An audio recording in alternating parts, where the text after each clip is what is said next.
Welcome back, Access, to a new year and a new semester of Stoking the Fire, the weekly opinion show where every Wednesday we talk about the recent controversies and recent events that occur on our campus. So I'm your usual host, Tony. I'm assistant editor for the opinion section, and here we have new blood. Hi, I'm Emily. I'm your new host, and I usually write for the opinion section as a senior staff writer.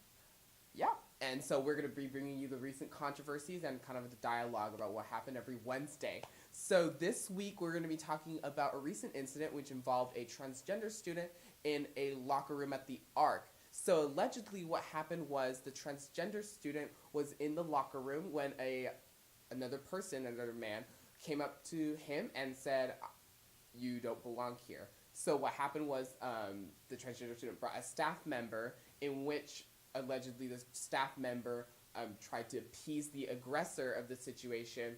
And according to university statements, it stated that the transgender student was not asked to leave the Arc and that he was allowed to stay. But according to the transgender student, he was asked to leave the situation and that the staff member was only accommodating the aggressor.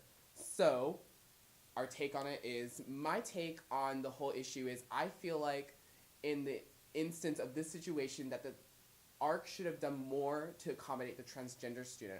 I feel like the way the situation handled was not appropriate.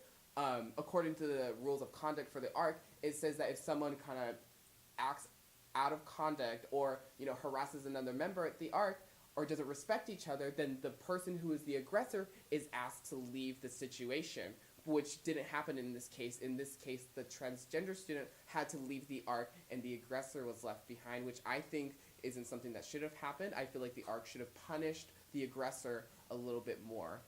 What's your take on it?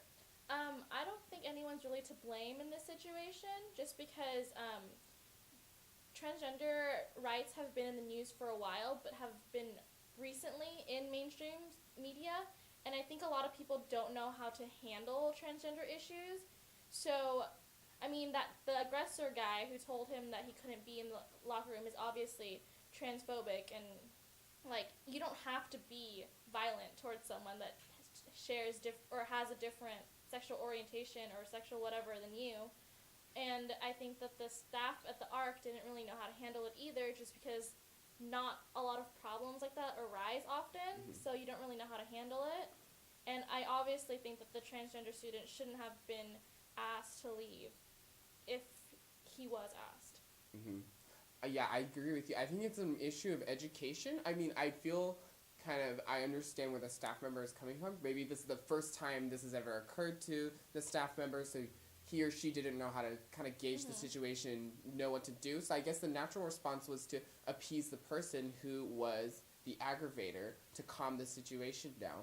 But I feel like as we progress more as a society, we are gaining more awareness about issues that haven't been in the limelight. So like transgender rights is just something that's recently coming up and that people are, being more aware of and being more educated about. So if we want to be a progressive as a society, then we need to take this into account and educate the staff members of the ARC or, staff members in general about kind of transgender and transgender people and then gender politics and gender identity, to respect everyone. And if we want to be an inclusive school, then that's what we need to be doing.